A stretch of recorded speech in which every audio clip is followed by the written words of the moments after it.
Hello, and welcome to another episode of The Super Data Brothers Super Show. That's right. I am Ryan, I am Eric. and we are two real life brothers who work in the data and analytics industry. And we got a good one for you today, folks. You know, Ryan, I'm so excited for today's show because you're at the Snowflake, what's it called? Snowflake Data? Snowflake I Summit. made the title for it, but I don't remember. The Snowflake Data Summit 2024. Snowflake's, yeah, well, it's probably AI in the name, but yes. Yeah, Snowflake Data and AI Summit 2024. And I'm excited for today's show because, I don't know, you're there. I'm not. I'm sure that a bunch of people are announcing a bunch of stuff, so it'll just be good to talk about it. Yeah. No, it's first of all, this conference is ginormous. Let me say that. Like I go to a lot of conferences with good data, and this one is just the hugest of them all. It's bigly huge. So we'll go through some of the announcements they made here. Also, some other acquisitions. It's been very interesting to be here at the Snowflake Summit 2024. Getting all the news about Snowflake while simultaneously Databricks is announcing all of their new investments and acquisitions. And it just goes to show you the rivalry between the two modern data platforms is as hot as ever. But one thing to note, folks, is this is a live show. So it is more fun for us and it is more fun for you if you get those comments and questions into the chat. When I meet people, they say, hey, do you guys really record live? And the answer is yes. This is really a live show. Yeah. And so let us know where you're watching from. We got Daniel watching from Germany. Welcome to the show. Good to have you here today. As always, if you tell us where you're watching from, we will give you a shout out on the show. So let's dive into it. The Snowflake Summit 2024. To me, the big news is AI. There's no surprise there, right? I was going to say, is Snowflake AI now? Because yes, I haven't looked at any announcements, but I'm guessing there's AI stuff.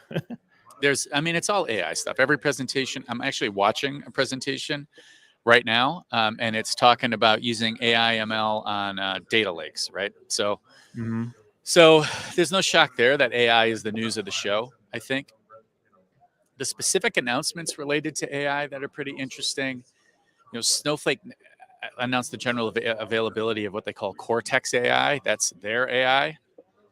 And what it really is it seems that they've partnered with NVIDIA in order to deliver AI directly in database on the Snowflake platform. And they've also announced new Kubernetes services and all sorts of stuff. So really, my takeaway from what Snowflake themselves announced here is that Snowflake is really trying to broaden out from a cloud data warehouse and become a general purpose AI and app dev platform with a really strong database component as its core. That's really the direction Snowflake is heading based on the announcements we see here.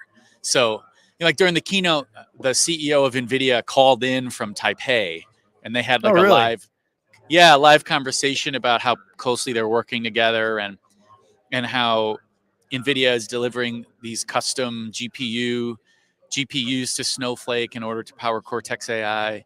They had a couple apps that have had preview access to Cortex AI who they presented. One of them actually has the booth right behind us, and it's like a workplace productivity app, but it really is, I think, directionally interesting as far as I think AI really is going to change the way we do work very significantly. And this app, these guys are called Coda. I'm actually wearing their socks right now. Thank you, Coda, for the orange socks. But they, their app really does have AI very deeply integrated into what would otherwise be a pretty neat note-taking and spreadsheet interface. But the AI just kind of takes it to the next level. And so they had some apps to show.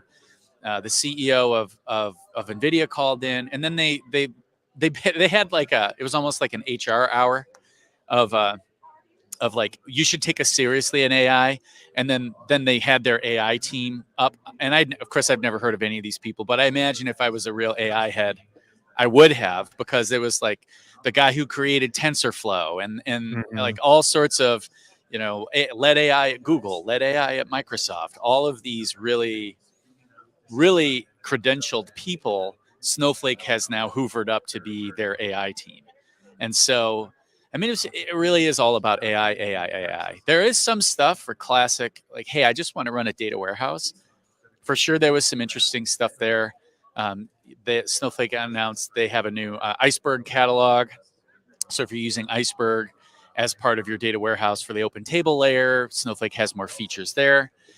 They also announced some things around views, and I honestly didn't pick up all the details of this, but someone was just explaining it to me about views and materializing views and scheduling that, and like just-in-time materialization, et cetera, et cetera. That sounded interesting if you're really use Snowflake for its classic data warehouse use case. But the big takeaway from strictly a Snowflake perspective at the conference is it's clear they are trying to become a general purpose app dev and AI compute platform with a really strong cloud data warehouse as a core component of it. So I think there's still, when I say general purpose, I mean still data focused, right? Like you're not going to build a new game on the Snowflake cloud, right? I don't think.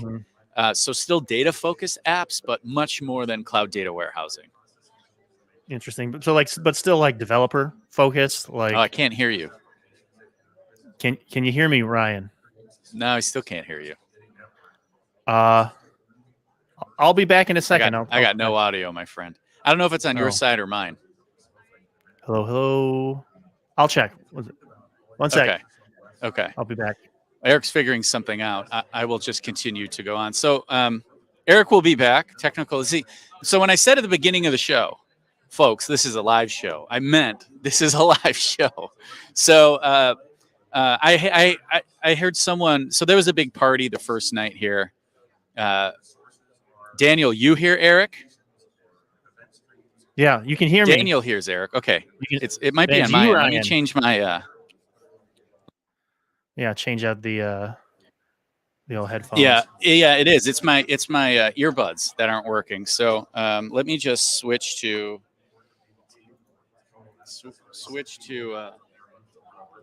This is why you always travel prepared. So let me switch to this, and let's just. I got a disc. Man. Okay. Yeah. And Daniel, thanks for confirming that. Yeah. That you can hear me. Okay. Well, otherwise, I'm just going to use the MacBook speakers because I'd have to mess with the phone, which is the camera, in order. It's just too complicated. So we'll just roll with it. I can hear you. All right. So what question were you asking?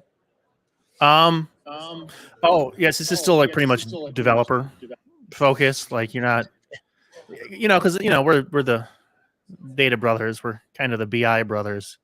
Yeah. Right? All encompassing. It's still not end user interacting with the system. It's still developers building stuff, right? No, I mean like there is some of that, right? So Snowflake acquired Streamlit, which gives them a front end, but it's a very developer focused, like app dev focused visualization front end. You got you like a notebook or something. And then, well, no, I mean it's like APIs and stuff in order to build like data applications and visualizations. Gotcha. But it's clear that they're when it comes to the BI piece, I would say, we're a great BI tool, gooddata.com. Check us out. But the biggest person here is Sigma. Sigma has the biggest booth here of anybody. The only bigger booth is Snowflake. And Snowflake, Sigma just announced that they raised $200 million, and Snowflake was a significant investor in that fundraise. So, from kind of a BI perspective, I think Snowflake's current strategy is to align with partners, and of those partners, the one who's clearly investing the most in Snowflake is Sigma.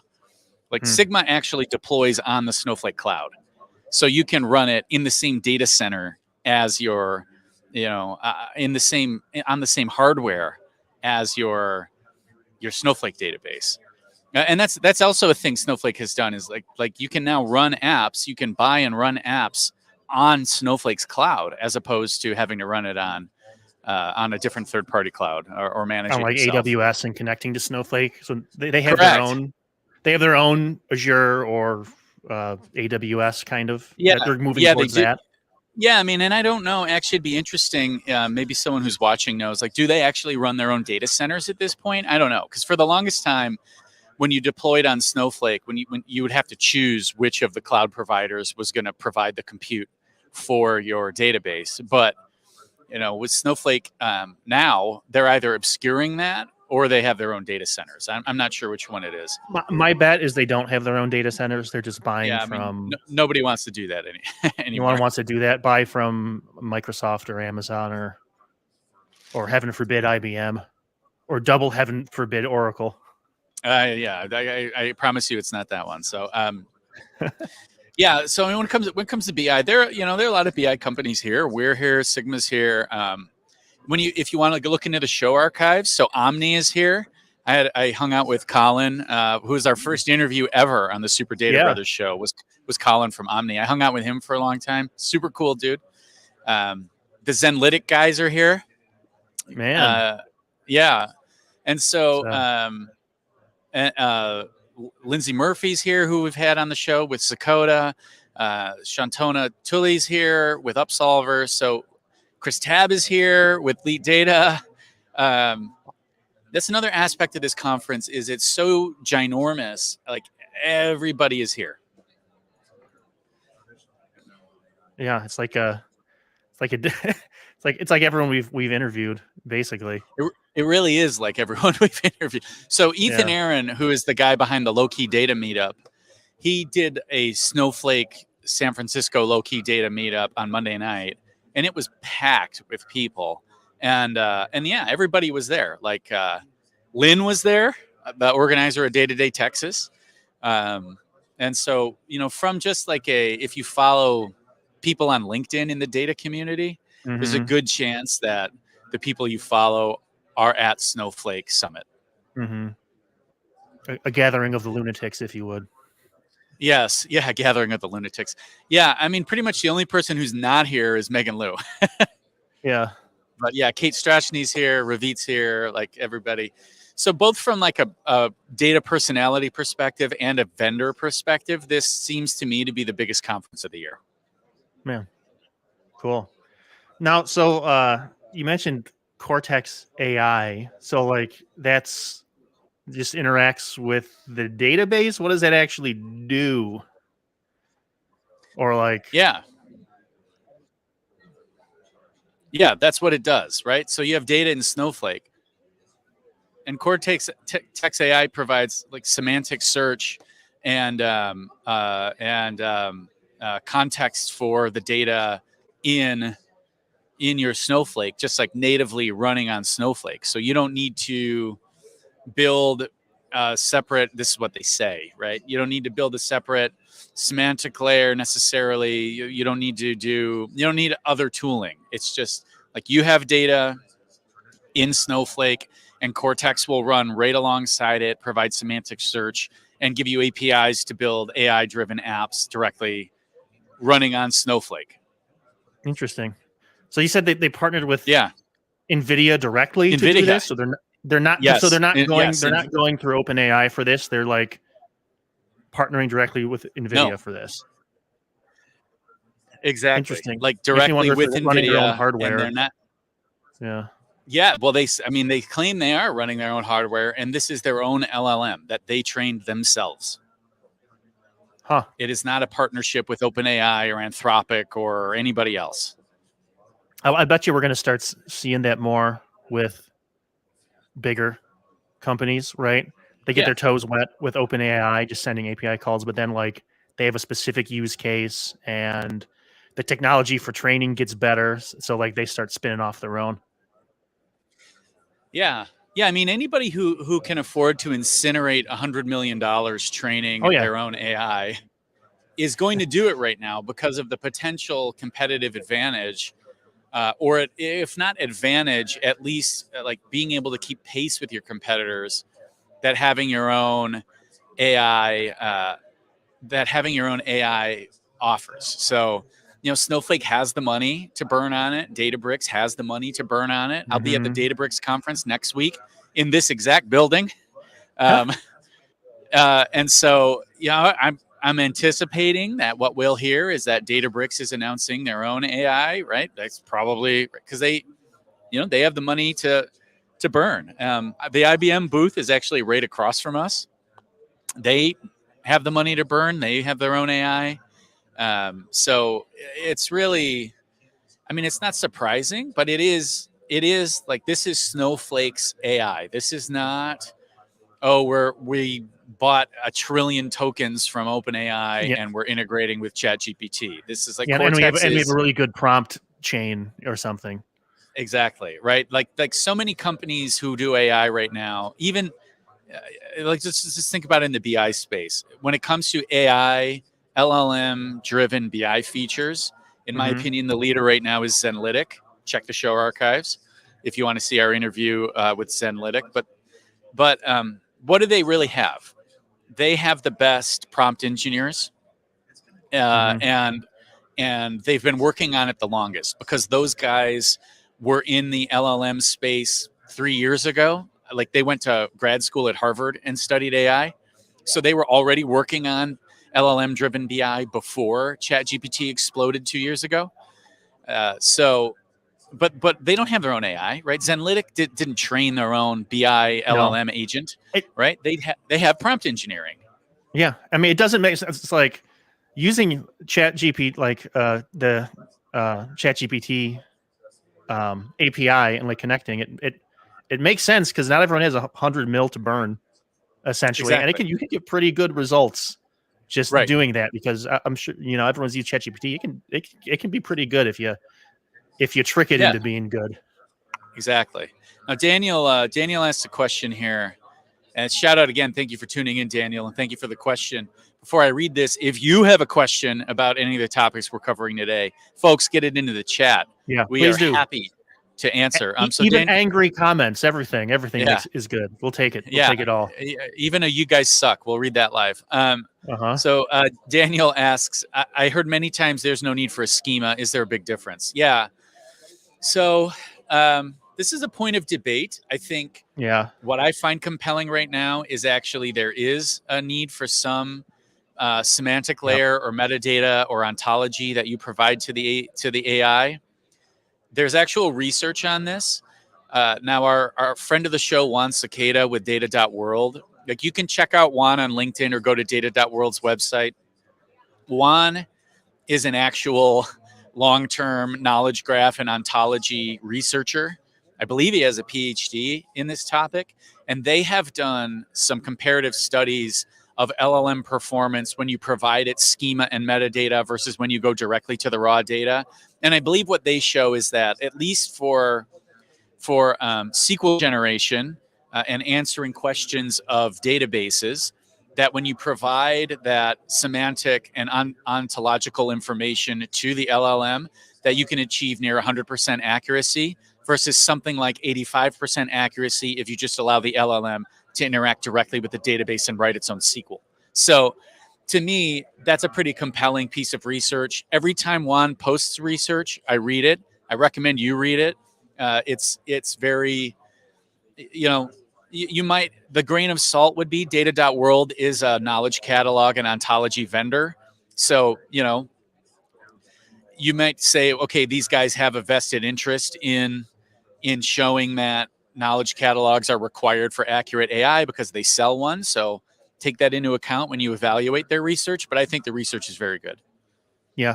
And I think it's like it's not like we've only heard this from Juan. Like lots of people have talked on the show, because like Yeah, semantic layers comes up and the importance of them. exactly. And basically, every expert we've talked to, maybe this Cortex AI is going to change the game, but it probably won't. No, It may evolve the game, but it's not going to change the game, not right away. And everyone we talked to basically says like, yeah, semantic layer is the way to go. And just like me personally thinking about it, like because it goes beyond. If you don't have a semantic layer, like there's the accuracy of the results, but how do you measure that accuracy? And I'm thinking of this from like a business's perspective, right? If you don't have a semantic yeah, layer, you have like Juan is like knows the accurate answer and is confirming it. Like if you don't have a semantic layer, like you don't know your business definitions, how these things connect, you won't be able exactly. to verify it, right? So maybe for like researchers and stuff, they can get 85% accuracy, but as an individual business, like thinking of it on my end, it's like Right. you need a semantic layer, right? How am I going to know it's lying to me or not? I don't have a research team. I need a semantic layer. Well, and you have to ask yourself too. 85% accuracy is horrible compared Yeah. to classic deterministic SQL generation engines. Like in a BI tool, any BI tool, if Mm-hmm. you get the wrong answer, it's because someone did something wrong Mm-hmm. along the way. Either you combine the answer, like you didn't grab the right data, or you did something wrong in a calculation, or the data modeler configured a join improperly. I mean, there's a lot of things that can go wrong, but it's deterministically wrong. You can figure out what happened and fix it. Yeah. 85% accuracy with LLMs is like this dartboard behind me, right? Like you're just throwing darts, hoping to that you get in the bullseye zone, and 15% of the time you miss the board entirely, and you can't Uh-huh. know which 15% of the time it was, and you can't fix it. Yeah. I think that brings us back to the point, and Daniel is bringing it up as well. I was Where I think yes, it can help to build you them, read my right? mind here, Daniel. Yeah, Yeah, exactly. there's still going to be a human in the loop. It can augment an individual analyst, but it's not going to replace them. Not yet. Stuff's Not evolving yet. fast. Right, not You yet. know, No, this we is don't know when definitely the what plateau's going to hit, but this is 100% what we're seeing, Daniel. And this is a very astute comment, and thank you for sharing it. What we see really is that AI can build semantic layers. It can identify and infer relationships between tables. It can evaluate database names of tables as long as they have some context to them and aren't just field 1, 2, 3, 4, 5 in order to give them business names. It can also create calculations and metrics based on those inferences. So again, we talk about Zenlytic. The Zenlytic guys create a semantic layer. I think, in seeing it has obvious scale constraints, and it's not, it's not perfect. There's still a lot of work to be done, but what we find with that is, yeah, it can do that. The LLM can build the semantic layer. It can identify all that stuff, and then you need a human to go in and say, is this right? Some of it is, some of it isn't. The LLM got stuff wrong, but it will do 80%, say, of the work for you, which is, we know when it comes to building complex data models, 80% of the work could be weeks or months of work. yeah, it makes me speculating into the future. I wonder if it'll be mandated for at some point that like a human has to be in the loop, but like AI gets good enough that it's basically just like, all right, human, hit the big red button for me. Okay, Yeah, boom. That's human loop. verified. Verified. Continue colonizing Mars. You just mash your palm on the. That'll be humanity's role in the future. Like we'll have set up the AI that it needs human verification. Let's be a big shiny button. We'll go, ooh, boop. I mean, and then, in all seriousness, I can see, like, when you look at the, and I'm no expert in this by any means, but just reading the news, right? When you look at the regulatory environments that AI faces, I do think it's totally feasible. I think that we could see a regulation requiring human in the loop in the EU, for example. In the US, it's still very unclear what, if any, AI regulations we're going to put into place. None. Unless like some big company wants regulation and manages the lobby for it, it's not going to happen. Yeah, and I mean, all the biggest companies don't seem to want to regulate it yet. Maybe once once one company wins out, they'll want to regulate it. But that's exactly what's going to happen. Is like when all these AIs, when it's like, okay, the two winners are Microsoft and Snowflake, right? Then all the losers will want to regulate AI. Or the winners will have such an advantage of already being established that they'll want to regulate AI to prevent like any upstarts from coming up, right? So either way, we're just waiting for the big guys to start spending lobbying money on it. That's how it works in the States. EU lobbying money doesn't go as far. It doesn't say it doesn't go anywhere, but no, I mean they have a more proactive regulatory regime, let's say, than we have in the US. For certain. We wait for things to become disasters, then we fix them. Yeah. Is kind of our approach. Eventually. Uh-huh. Yeah, but I mean, I do think, Daniel, brings up a very interesting point, and really what it boils down to is like the future, the medium term future for our industry is about the interface between the human and the machine. And Mm-hmm. you see that with the products like Snowflake's announcements, all the other products here. I mean, everybody's booth says AI in it. Here, right? Where is it? Right there. Ready for AI, AI. right on our booth. And that's We're because you have working. a semantic layer, right?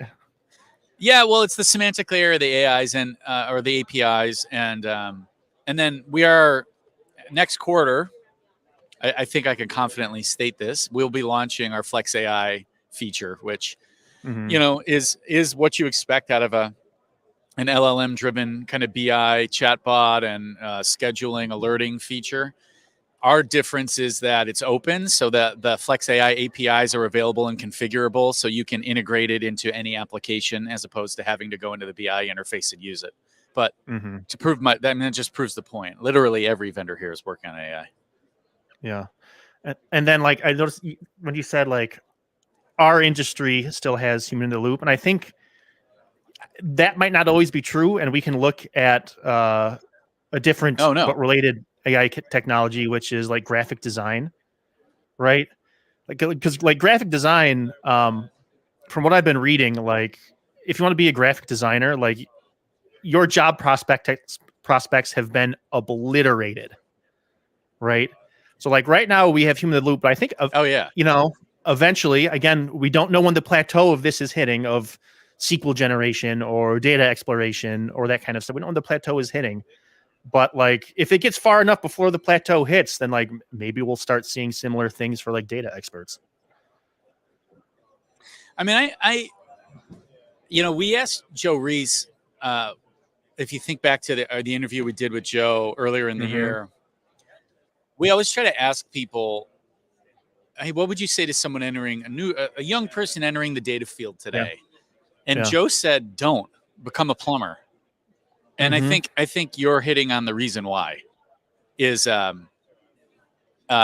really that I really do believe that a lot of what we do today is going to be taken over by AI in the medium term future. Yeah. Which is it just depends when is that Uh, plateau going to hit of this technology. yeah, well, and I have heard some like rumblings of discontent that like the LLM driven transformer methodology of AI is gonna hit diminishing returns sooner than people expect. That Yeah. like the amount of training sets that you need to provide in order to get increased accuracy or power quickly approaches infinity Yeah. as you try to scale up from where we are right now. Yeah. I have no idea how accurate that is, but I have read some of those things. So it may be that our current AI paradigm is going to reach a Mm-hmm. point of extraordinary diminishing returns before it gets to that state where, hey, no human being models data anymore because the AI can just do it. Yeah. That's a possibility. Yeah. I mean, it happened Um, with like deep learning was the what everyone was talking about, and that seemed to kind of plateau until this like LLM transformer architecture took over. exactly, exactly. And so it wouldn't surprise me at all if we find the same thing happen here. Is my Mhm. how's my audio and video? It's pretty I keep getting low bandwidth warnings over here. So Your video was choppy for a little bit, but your audio never came cut out. And you're looking good now. okay, cool. Well, I won't worry about it. We'll just keep rolling. This is the Yep. someone described the Super Data Brothers show as having a punk rock aesthetic because we don't Really? edit it and we just say So we whatever. just go. We don't pre-record. We That's just go. funny. No. Yeah. Speaking of punk rock, it's about halfway through. Have we like talked about the Detroit data, the low key Detroit data meetup? No, we haven't mentioned it. We should. Why don't you pull up the flyer if you can? Sure. I'll dig it out from the archives. Hold on, I have to go to my email. Um, yeah, yeah. Pull up the flyer. Daniel, are they talking about ML ops for LLMs? Um, Daniel, I honestly don't know. I haven't heard a lot of talk about that, but that doesn't mean it's not happening. I have to pull double duty at this conference as both an attendee trying to gather news for the Super Data Show, but also as a sponsor with sponsorship, a vendor sponsor with responsibilities around that, right? So there are conversations happening that I'm not privy to. I haven't seen a lot of talk of ML ops for LLMs though. Really, like as far as what Snowflake's announcing, at least at a high level, right? It's very much, hey, we have an amazing AI. All right, I've just about got it, Ryan. What's that? I've just about got the flyer. All right, the flyer is uploading. Then we can talk about the Detroit data meetup. Yeah, and your internet's okay. It gets choppy sometimes, but it's consistent enough. Like, can you hear me? Okay. I wonder if I lower the bandwidth to 360p, if that will help. It instantly helped. Or the resolution, rather. That instantly helped. Okay. Instantly. All right. Well, we'll go with Blurrovision in order to keep the try to keep things going. There you go. Well, I can still hear you. You're frozen up, but I can still hear you. Can you hear me? Hello, Ryan. Are you hearing me? Yeah, I think things are getting a little more dire here. I don't know if you can still hear me, but I can't hear you. But oh, did we lose him?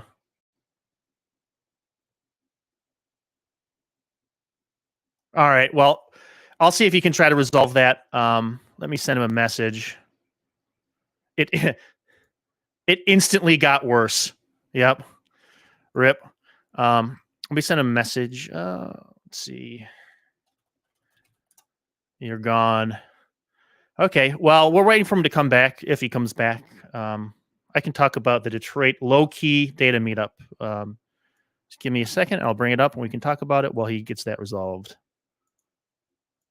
Let's see here. All right. There we go. All right. So the Detroit low-key data meetup. This is a non-salesy gathering of data professionals. So this isn't hosted by anybody. This is put on by, I don't remember the exact name of who, but Ryan mentioned them earlier. They're helping us put this on. So like Aaron Wilkerson, us, the Super Data Brothers. It's Wednesday, June 26th, 6 p.m. to question mark. I don't know. It's at the Detroit Shipping Company at 474 Petersboro Street, Detroit, Michigan. So yeah, this is the first one we're doing. We should do more as time goes on. Looks like Ryan may be coming back with us. Are you back with us, Ryan? Yeah, I had to switch. So I don't have the nice iPhone cam anymore because I had to switch to my iPhone to provide internet because the conference Wi-Fi just crashed out. So yeah, low-key Detroit data meetup. Continue on. Oh, yeah, I was just giving the details about location and stuff. Should be a good time. It's free.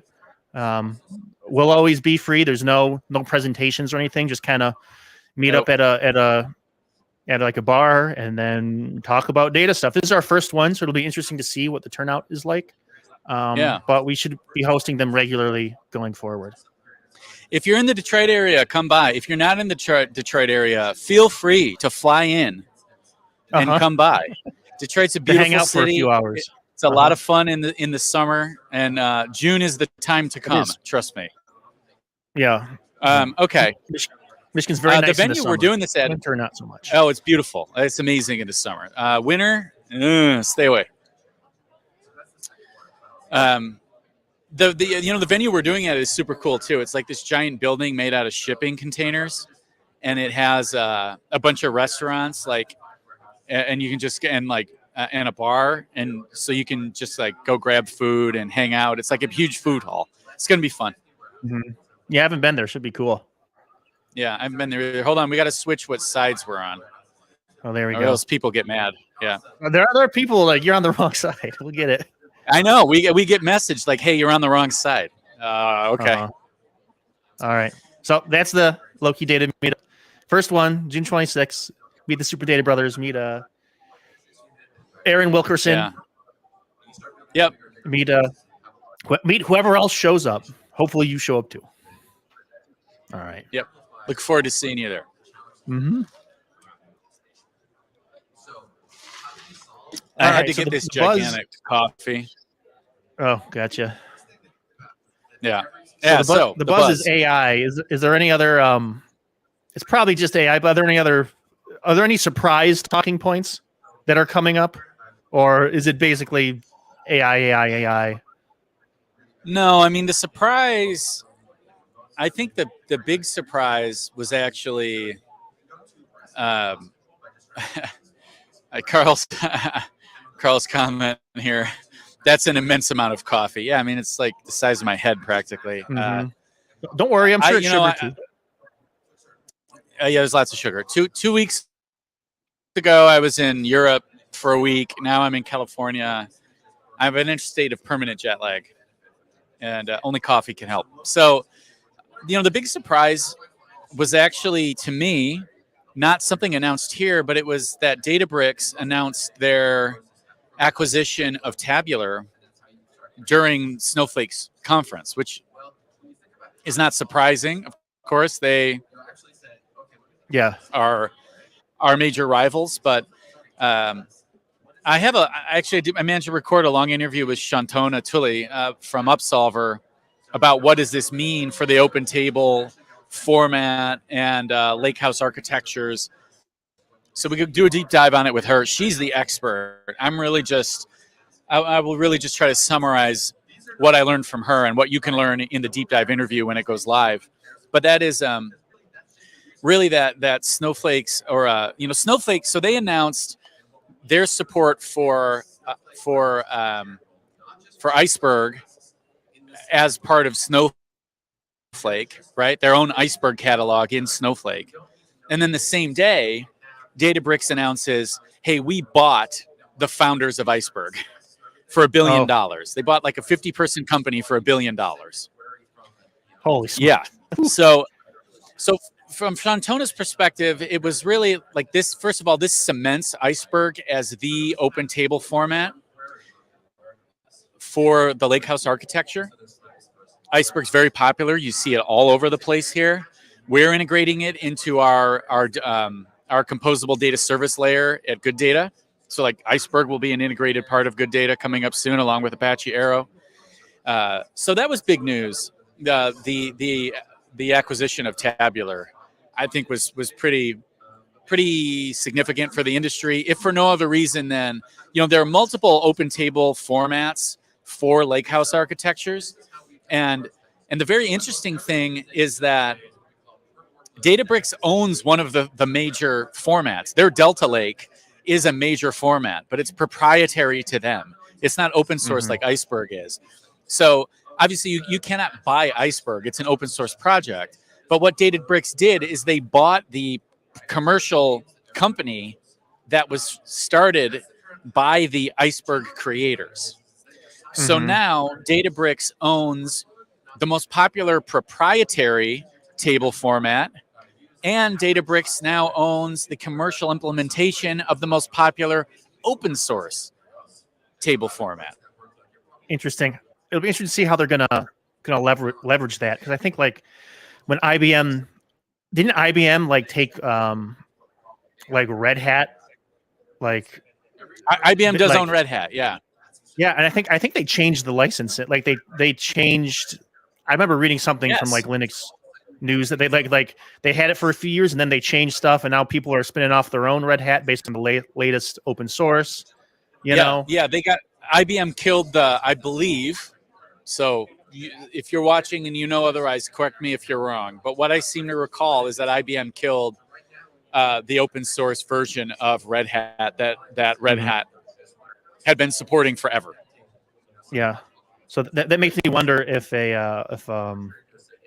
Iceberg will eventually go down a similar route. Companies don't buy stuff for no reason. That was one thing I heard a couple people say, is like it's possible that actually Databricks bought Tabular in order to try to kill Iceberg instead of embracing open source. They could like just let it stagnate. Well, yeah. So Yeah. like pull development funds from it, and then just let it stagnate. Without like the support of an actual like company behind it. See what happens to it. Yep. Exactly. That's possible. You don't spend $1 billion for nothing. So No. I mean, that's not an amount of money you spend just to troll your biggest competitor. not unless you're Yahoo in the early 2000s, just throwing money around for no reason. That was a different era.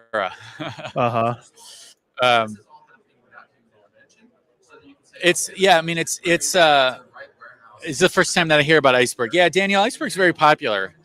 If you're, it's an open source format for creating lake houses, and it's for people who want to build themselves, right?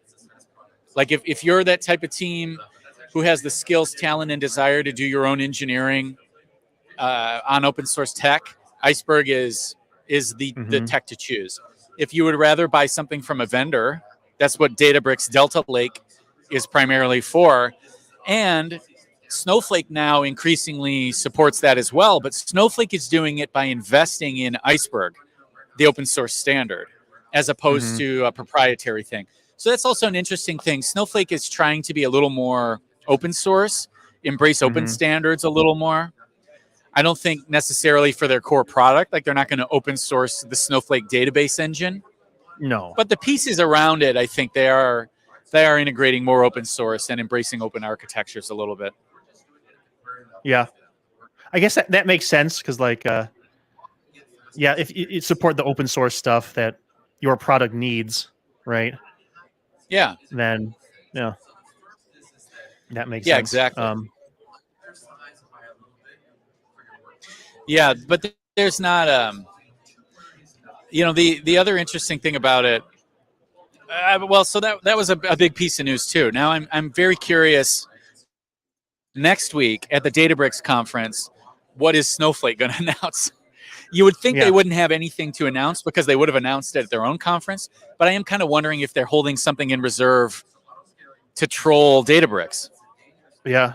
The other funny thing when you talk about data industry trolling, so DuckDB, MotherDuck's implementation of DuckDB just went GA. So their first, the MotherDuck 1.0 release was announced. Yeah, I just read that. Announced. Yeah, it was announced on Monday, the first day of Snowflake Summit, and it is called Snowduck. Really? Yes. They did it on purpose. Of course, they did it on purpose. I was at their. So we're quite close with them. Good Data and MotherDuck. Actually, we have DuckDB and MotherDuck.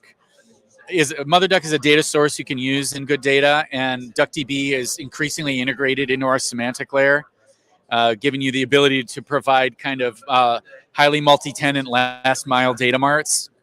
It's pretty cool. So we're close with those guys, and I will be asking them, trying to get them to confirm what a direct troll that was at their Databricks after party next week. So we'll see. I'll report back. Yeah, we'll see what it is. Yeah, for those of you who know, DuckDB is pretty cool. It's like an OLAP.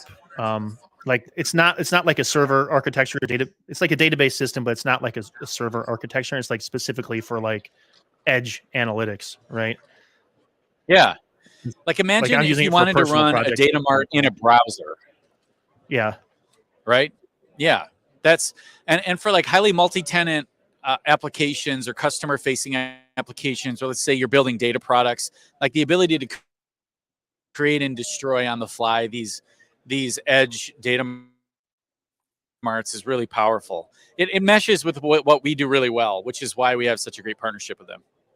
Yeah, let's see, like embed directly, like you can like, so like one laptop can do like analytical processing instead of having to set up an entire architecture. Exactly. It's like good for like, I'm creating a product of something. I'm creating a single analytics tool. Yeah. I don't want it to spin up a database. I want it to be local. I want it to be performant, so I don't want MySQL, but it's specifically for analytics. DuckDB is good for that. I'm using it for some of my personal projects right now. Oh no.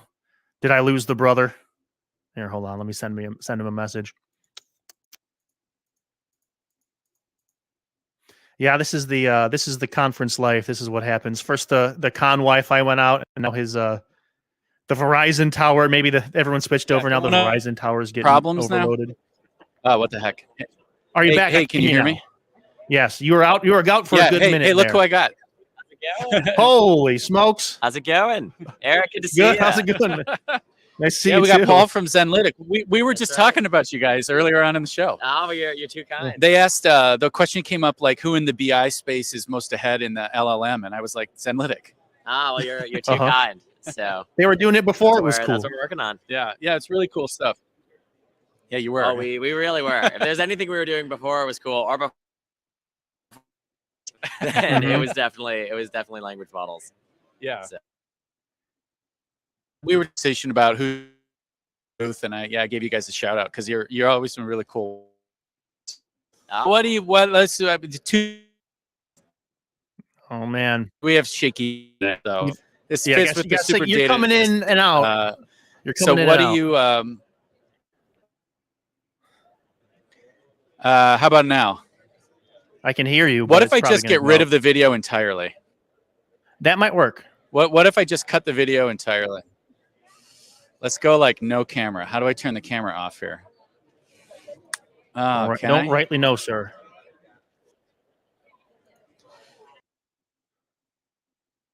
Well, he can remove himself from the stage and add you back.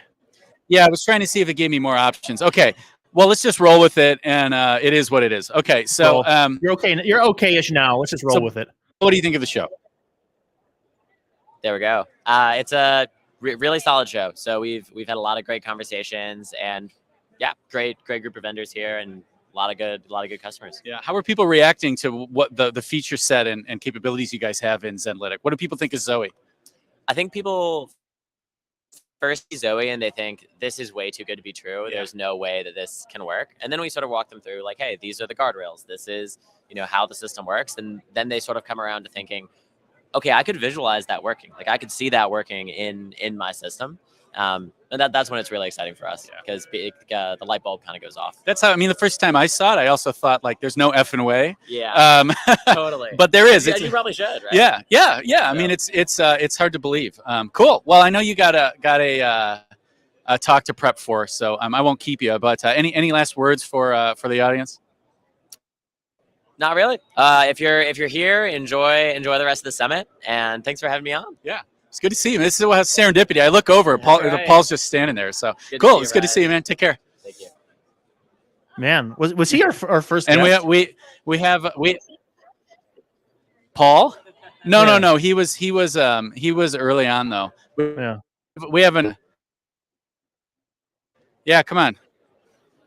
Look, hey, check it out. We have terrible conference Wi-Fi. So Kate Strachny has joined us here on the Super Data Show. Cheers.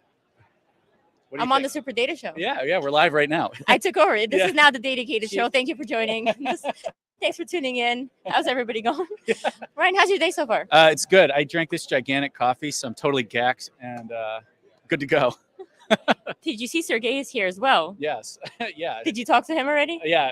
Well, I want to hear from our guests. Should we have Sergey on the show? I think we should have Sergey on the show. We're about to take a picture together. He's vehemently shaking his head no. Kate, what do you think of the show so far? It's so pretty. Yeah. First of all, they did such a great job with setting everything up. I think good data looks good. Yeah, thank you. I'll say that. And I think I didn't catch as many sessions as I wanted. I'm really on site doing interviews, talking to sponsors, partners of Snowflake. Lots of new innovations going on. Just a really busy week. It feels like I've been here for a month. Yeah. And it's like day 3 or 4 or whatever. Yeah. What do you think? I feel exactly the same way. I actually made that comment on a call with some good data people this morning. I literally said, I feel like I've been here a month and it's been 4 days. Do you like how I just stole your microphone? No, it's good. I'll give it back. Here you go. No. Oh, thank you. Yeah, no, it's cool. Yeah, thanks for joining us, Kate. Take care. All right, so there you go. Random guests here at Snowflake Summit. I guess it just goes to prove what I said earlier about like literally everybody is here. Nice. Yeah. All right. You're here. You're here, Ryan. Don't worry. It seems to have cleared up a little bit. Okay. How much of that was intelligible? The ones with Kate, all intelligible. Okay. Well, we'll take it. So, all right. We'll roll with what we can. Yep. This is what we do. This is why it's a live show. Yeah, I think everybody did switch over, right? Everybody was on the conference Wi-Fi, and then when that sucked, they all jumped over to their phones. Mm-hmm. So now the Verizon towers are being taxed too. Yeah, exactly. All right, so we got 10 minutes left. Thank you for sticking with us through the technical difficulties. These are the dangers of doing a show live from the conference floor, but we wanted to risk it here for you. Do the dangerous things. That's how we are on the Super Data Show, right? We do what others will not by doing a live show over a phone connection. We're just hardcore like that. So we got 10 minutes left in the show. If you got any questions, get them in. Happy to answer them. But I would say overall take from the show, Eric, AI. This show has the highest budget of all of them. This is the anti-day-to-day Texas, right? Yeah. Day-to-day Texas is like lo-fi cool, and this is like the booths cost $3 million. Yeah.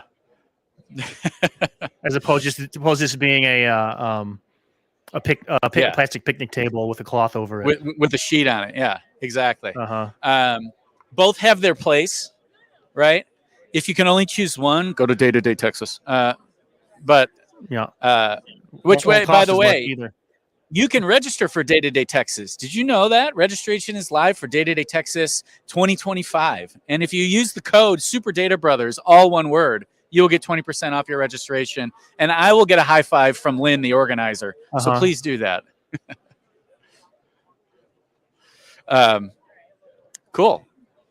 You got any last questions, Eric? No. So the Zenlytic, they got their LLM thing is Zoe. I'm wondering how does that compare to Cortex AI?